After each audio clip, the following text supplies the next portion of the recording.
നിതിൻ രാജ് ജീവനൊടുക്കിയത് കടുത്ത മാനസിക സമ്മർദ്ദം കാരണമെന്ന നിഗമനത്തിലാണ് പോലീസ്. വകുപ്പ് മേധാവിയായ ഡോക്ടർ റാമിന്റെ അധിക്ഷേപവും ലോൺ ആപ്പിൽ നിന്നുണ്ടായ ഭീഷണിയും നിതിനെ വലിയ സമ്മർദ്ദത്തിലാക്കിയെന്നാണ് പോലീസിന്റെ കണ്ടെത്തൽ. എന്നാൽ ലോൺ ആപ്പ് ഭീഷണി കാരണം നിതിൻ ജീവനൊടുക്കില്ലെന്ന നിലപാടിൽ ഉറച്ചു നിൽക്കുകയാണ് കുടുംബം. ആപ്പിലോന്റെ പേരിലല്ല കാര്യം അതിന്റെ റെക്കോർഡ് ചെയ്ത് എൻ്റെ ഫോണിലുണ്ട്. അവൻ എടുത്തിട്ടുള്ള അവൻ്റെ സിബിൽ സ്കോർ പോലും ഞാൻ ചെക്ക് ചെയ്തു. എല്ലാവരും കൂടി ചേർന്ന് അവനെ കൊന്നതാണ്. ഇനി എവിടെ വരെ പോവാൻ പറ്റുമോ അവിടെ വരെ പോകും. അവന് നീതി കിട്ടിയില്ലെങ്കിൽ പിന്നെ ഞങ്ങളും കാണത്തില്ല ഈ ലോകത്ത്. ഞങ്ങളിനി ജീവിക്കൂല, അത് ഉറപ്പാണ്. കാരണം ടീച്ചർക്ക് ഈ ഭീഷണി സന്ദേശങ്ങളൊക്കെ പോകുന്നെന്ന് പറയുന്നത് ഞങ്ങൾ അറിയുന്നില്ല. കാരണം ഇതുമായി ബന്ധപ്പെട്ട മാനേജ്മെൻറ്റിൻ്റെ ഭാഗത്തു നിന്ന് ഞങ്ങൾ അന്ന് പോയി ബോഡി സ്വീകരിച്ച് നമ്മൾ തിരിച്ചു വന്നു. ഈ നിമിഷം വരെ ആരും അവിടെ നിന്ന് വിളിക്കുകയോ നേരിട്ട് വരികയോ തിരക്കുകയോ ഒന്നും ചെയ്തിട്ടില്ല. എൻ്റെ കുറച്ച് അറിവുകൾ വെച്ച് ഞാൻ പറയാം. ഈ ലോൺ ആപ്പിൽ ഒരു പക്ഷേ ഈ മാമിൻ്റെ അവനറിയാവുന്ന ഒരാളുടെ നമ്പറായിരിക്കും ചോദിച്ചിട്ടുണ്ടാവുക, റെഫറൻസ് ആയിട്ട് വെക്കാനായിട്ട്. 1-2 ആളുടെ പേര് ചോദിക്കും, പേരും ഫോൺ നമ്പരും. നിതിൻ രാജിന്റെ മരണത്തിലെ അന്വേഷണത്തിന്റെ ഭാഗമായി പ്രിൻസിപ്പലിന്റെ മൊഴി രേഖപ്പെടുത്തി. ലോൺ ആപ്പുമായി ബന്ധപ്പെട്ട അധ്യാപികയുടെ പരാതിയിൽ നിതിനുമായി സംസാരിച്ചിരുന്നെന്ന് പ്രിൻസിപ്പൽ വ്യക്തമാക്കി. മാഡത്തിൻ്റെ പരാതിയുണ്ട്. മാഡം വ്യക്തമായ പരാതി തന്നിരിക്കുന്നത്, അതിൻ്റെ പ്രൂഫ് എല്ലാം നമ്മൾ കൊടുത്തിട്ടുണ്ട്. സൈബർ സെല്ലിനും അറിയാം. സൈബർ സെല്ലിന് അറിയാം മീൻസ് എൻ്റെ ഒരു ഇതാണ്, കാരണം അത് കൊടുത്തിട്ടുള്ളതാണ്. മാഡത്തിൻ്റെ ഫോണിൽ പുള്ളിയുടെ ഫോട്ടോയും നിതിൻ രാജിൻ്റെ ഫോട്ടോയും എല്ലാം വന്നു. പിന്നെ അതിൻ്റെ ലോൺ എന്തോ എടുത്തു, അപ്പം കോൺസ്റ്റൻ്റായിട്ട് അടയ്ക്കണം. ഒരു ഭീഷണിയാണ് മാഡം പറഞ്ഞത്. അപ്പോൾ അത് വന്നു, മാഡം പരാതി തന്നു. ലോൺ ആപ്പിൻ്റെ ഭീഷണി അത് വ്യക്തമായിട്ടുണ്ട്. അത് വോയിസ് ക്ലിപ്പും എല്ലാം ഉണ്ടെന്ന് തോന്നുന്നു. വിഷയത്തിൽ ആരോഗ്യ സർവകലാശാലയും ഇടപെട്ടു. കുറ്റക്കാർക്കെതിരെ ശക്തമായ നടപടി ഉണ്ടാകുമെന്ന് നിതിന്റെ കുടുംബാംഗങ്ങളെ സന്ദർശിച്ച ശേഷം ആരോഗ്യ സർവകലാശാല vice chancellor doctor Mohanan Kunnumbal പ്രതികരിച്ചു. അങ്ങനെ ഒരു കാര്യം നടക്കാൻ പാടില്ലാത്തതായിരുന്നു. അത് സംഭവിച്ചു. എന്തുകൊണ്ടത് സംഭവിച്ചു എന്നുള്ള കാര്യം നമുക്കെല്ലാവർക്കും അറിയേണ്ടതുണ്ട്. അങ്ങനെ സംഭവിച്ചതിന് പിന്നിൽ കുറ്റക്കാരായിട്ട് ആരെങ്കിലുമൊക്കെ ഉണ്ടെങ്കിൽ അവർ നിയമത്തിൻ്റെ മുന്നിൽ വരേണ്ടതുമാണ്.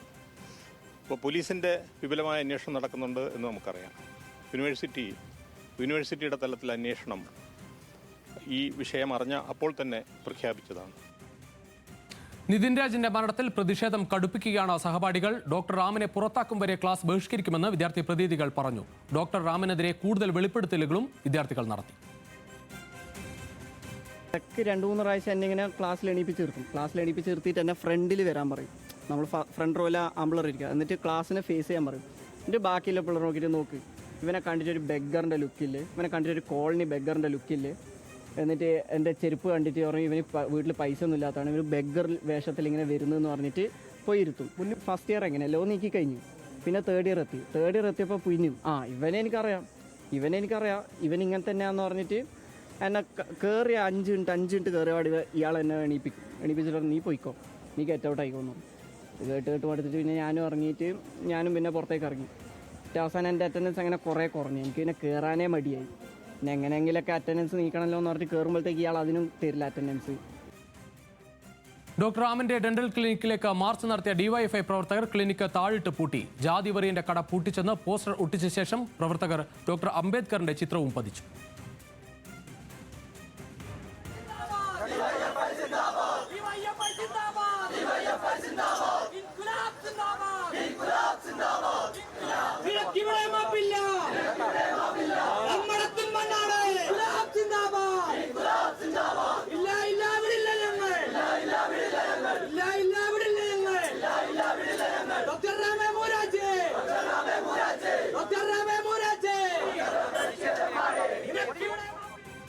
ലോൺ ആപ്പിലേക്ക് അന്വേഷണം ചുരുക്കരുതെന്നാണ് DGP പോലീസിന് കർശന നിർദ്ദേശം നൽകിയിട്ടുള്ളത്. കേരളം നിതിന്റെ കുടുംബത്തിന് ഒപ്പമെന്ന് മുഖ്യമന്ത്രി പിണറായി വിജയനും വ്യക്തമാക്കി. ആത്മഹത്യാ പ്രേരണ കുറ്റം ചുമത്തി പോലീസ് പ്രതി ചേർത്ത ഡോക്ടർമാരായ റാമും സംഗീതയും നിലയിൽ ഒളിവിലാണ്.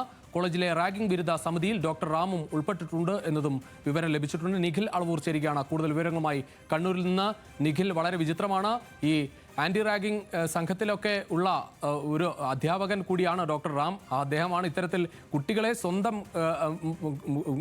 സഹപാഠികളുടെ മുന്നിൽ വെച്ച് ഇത്തരത്തിൽ അപമാനിക്കുന്നത്. അത് നിരവധി കുട്ടികൾ ഇപ്പോൾ തുറന്നു പറഞ്ഞ് കൂടുതൽ വെളിപ്പെടുത്തൽ വരുന്ന മണിക്കൂറുകൾ കൂടിയാണ്. എന്തായാലും അന്വേഷണം ഏത് രീതിയിലാണ് പുരോഗമിക്കുന്നത്? രുചിഷ്, ഏതായാലും ഈ സംഭവത്തിന്റെ അന്വേഷണം എല്ലാ തലങ്ങളിലും പുരോഗമിക്കുന്നു എന്നത് തന്നെയാണ്. അതിന്റെ വിശദാംശങ്ങളിലേക്ക് വരുന്നതിന് മുൻപ് ഒരുപക്ഷെ പറഞ്ഞു പോകേണ്ടത് ഇത് തന്നെയാണ്. നമ്മളിപ്പോൾ ഈ വിദ്യാർത്ഥികളുടെ പ്രതികരണങ്ങൾ കേട്ടു. ഒരു അധ്യാപകൻ എന്നല്ല, ഒരു സാധാരണ മനുഷ്യൻ എങ്ങനെ ഒരു മനുഷ്യനോട് പെരുമാറാൻ പാടില്ല, എന്ത് വാക്കുകൾ ഉപയോഗിക്കാൻ പാടില്ല എന്നുണ്ടോ അതെല്ലാം ഉപയോഗിക്കുകയും അങ്ങനെ പെരുമാറുകയും ചെയ്യുന്ന ഒരു അധ്യാപകനാണ് അഞ്ചരക്കണ്ടി ഡെന്റൽ കോളേജിലെ റാഗിംഗ് വിരുദ്ധ സമിതിയുടെ ചുമതലക്കാരനെന്ന അതീവ വിചിത്രമായ കാര്യം കൂടി ഈ ഘട്ടത്തിൽ പുറത്തു വരുന്നുണ്ട്. അതെടുത്ത് പറയേണ്ട കാര്യമാണ്. ഇനി നമ്മൾ ഈ അന്വേഷണവുമായി ബന്ധപ്പെട്ട കാര്യങ്ങളിലേക്ക് വന്നാൽ, ഡോക്ടർ റാം ഉൾപ്പെടെയുള്ള ആളുകളിൽ നിന്നുണ്ടായ മാനസിക സമ്മർദ്ദം വലിയ രീതിയിൽ നിതിൻ രാജിനെ ബാധിച്ചിട്ടുണ്ട് എന്ന് തന്നെയാണ് പോലീസിന്റെ കണ്ടെത്തൽ. പക്ഷേ ഈ കഴിഞ്ഞ മാർച്ച് മാസത്തിലാണ് ഇത്തരത്തിൽ ഈ ഡോക്ടർ റാമിന്റെ ഭാഗത്ത് നിന്ന് നിതിൻ രാജിനെതിരെ വലിയ രീതിയിലുള്ള അവഹേളനവും അപമാനവും ഒക്കെ ഉണ്ടായത് എന്നതാണ് പോലീസ് പറയുന്നത്. ഈ ലോൺ ആപ്പുമായി ബന്ധപ്പെട്ട് 10-ാം തീയതി പ്രിൻസിപ്പലിന്റെ മുറിയിലേക്ക് നിതിൻ രാജിനെ വിളിച്ചു വരുത്തിയിട്ടുണ്ടായിരുന്നു. അന്ന് ഈ നിതിൻ രാജിന്റെ ഈ ലോൺ ആപ്പുമായി ബന്ധപ്പെട്ട് പരാതി നൽകിയ ലത എന്ന് പറയുന്ന അധ്യാപികയാണ് പ്രിൻസിപ്പലിന്റെ ചേംബറിലുണ്ടായിരുന്നത്. മറ്റൊന്ന് അനാട്ടമി ഡിപ്പാർട്ട്മെന്റിലെ ഒരു അധ്യാപികയായിരുന്നു. അങ്ങനെ ഇവർ 4 പേരുമാണ് ആ മുറിയിൽ ഉണ്ടായിരുന്നത്.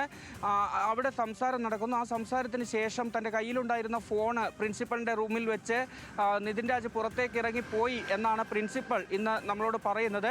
ഏതായാലും പ്രിൻസിപ്പലിൽ നിന്ന് വിശദമായി തന്നെ കണ്ണൂർ ACPയുടെ നേതൃത്വത്തിൽ അന്വേഷണ സംഘം മൊഴി എടുത്തിട്ടുണ്ട്. ഒപ്പം തന്നെ നിർണായകമായ CCTV ദൃശ്യങ്ങൾ പോലീസ് കഴിഞ്ഞ ദിവസം തന്നെ കണ്ടെടുത്തിരുന്നു. ഈ പ്രിൻസിപ്പലിൻ്റെ മുറിയിലേക്ക് നിതിൻ രാജ് വരുന്നതും അവിടെ സംഭവിക്കുന്നതും. ആദ്യം നിതിൻ രാജ് ഫോൺ എടുക്കാതെയായിരുന്നു ഈ പ്രിൻസിപ്പലിൻ്റെ മുറിയിലേക്ക് വന്നത്. പിന്നീട് തിരികെ പോയി വീണ്ടും ഫോൺ എടുത്ത് വരുന്നു. ഈ സംസാരം നടക്കുന്നു. അതിനുശേഷം കരഞ്ഞുകൊണ്ട് ഈ പ്രിൻസിപ്പലിൻ്റെ മുറിയിൽ നിന്ന് ഇറങ്ങിപ്പോകുന്നു. സ്റ്റെയർ കേസ് കയറി പോകുന്നതുൾപ്പെടെയുള്ള CCTV ദൃശ്യങ്ങളെല്ലാം പോലീസിന് ലഭിച്ചിട്ടുണ്ട് എന്നുള്ളതാണ്. ഈ 2 കാര്യങ്ങൾ മാനസികമായി നിതിൻ രാജിനെ തകർത്തിരുന്നു എന്ന് തന്നെയാണ് പോലീസ് പറയുന്നത്. ആ നിലയ്ക്കുള്ള തെളിവുകളാണ് പോലീസ് ശേഖരിച്ചിരിക്കുന്നത്. ഈ ജാതി അധിക്ഷേപവുമായി ബന്ധപ്പെട്ട കാര്യങ്ങളിൽ എന്തെങ്കിലും തെളിവ് ഉണ്ടാകാനുള്ള സാധ്യത തള്ളിക്കളയാനാവില്ല എന്നാണ് നമുക്ക് ലഭിക്കുന്ന വിവരം. അത്തരത്തിൽ ചില കാര്യങ്ങൾ കൂടി കണ്ടെത്താനുണ്ട് എന്ന് പോലീസ് ഒരു സൂചന നൽകുന്നുണ്ട്. അത്തരത്തിൽ കൂടി അന്വേഷണം ഏതായാലും ഇതുമായി ബന്ധപ്പെട്ട് മുന്നോട്ട് പോകുന്നുമുണ്ട്. മറ്റൊന്ന്, ഈ ഡെന്റൽ കോളേജിലെ വിദ്യാർത്ഥികൾ വലിയ പ്രതിഷേധം തുടരുകയാണ്. ഇന്ന് അവർ മാനേജ്മെൻറ്റ് പ്രതിനിധികളുമായി ഒരു ചർച്ചയ്ക്ക് വേണ്ടി കോളേജിൽ എത്തിയിരുന്നു. പക്ഷേ മാനേജ്മെൻറ്റ് പ്രതിനിധി ചർച്ചയ്ക്ക് എത്തിയില്ല. പകരം അഡ്മിനിസ്ട്രേറ്റീവ് ഓഫീസറെയാണ് ചർച്ചയ്ക്ക് അയച്ചത്. ആ അഡ്മിനിസ്ട്രേറ്റീവ് ഓഫീസർ ആണെങ്കിൽ ഇപ്പറഞ്ഞ റാമിനേക്കാൾ വലിയ ഒരു ഇത്തരത്തിലുള്ള പ്രതികരണം നടത്തുന്ന ആളാണ് എന്ന് പറയാതിരിക്കാൻ വയ്യ. അങ്ങനെയാണ് കുട്ടികൾ പറയുന്നത്.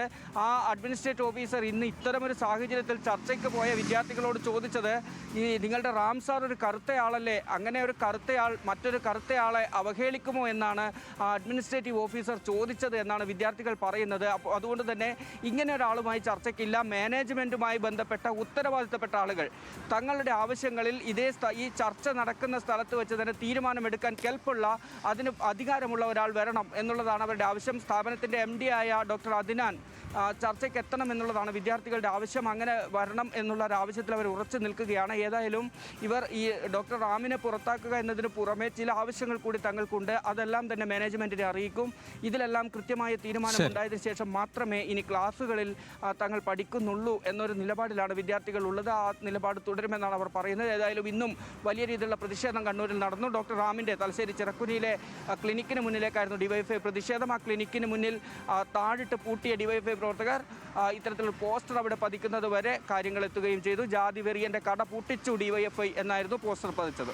ശരി നിഖിൽ, എന്തായാലും ഈ വിദ്യാർത്ഥികളെ നിരീക്ഷിക്കാൻ ചില ആളുകളെ ഈ മാനേജ്മെന്റ് നിയോഗിച്ചു എന്നതും നമുക്ക് മനസ്സിലാകുകയാണ്. കാരണം 4 പേർ ഈ നിരീക്ഷിക്കുന്നുവെന്നാണ് വിദ്യാർത്ഥികളും അറിയിച്ചിട്ടുള്ളത്. ആ പ്രതിഷേധത്തെ എന്തായാലും ഈ ആളുകൾ നിരീക്ഷിക്കുന്നുണ്ട്. അതോടൊപ്പം പ്രിൻസിപ്പലിന്റെ പ്രതികരണം കാണുമ്പോഴും പൂർണ്ണമായ അർത്ഥത്തിൽ നിതിൻ്റെ കുടുംബത്തിന് ഒപ്പമായിരുന്നില്ല ആ പ്രതികരണമെന്നും വ്യക്തമാകുന്നുണ്ട്. എന്തായാലും അന്വേഷണം തുടരുകയാണ്. ഇപ്പോഴും ഈ 2 പ്രതികൾ ഒളിവിലാണ് എന്നതാണ് വസ്തുത.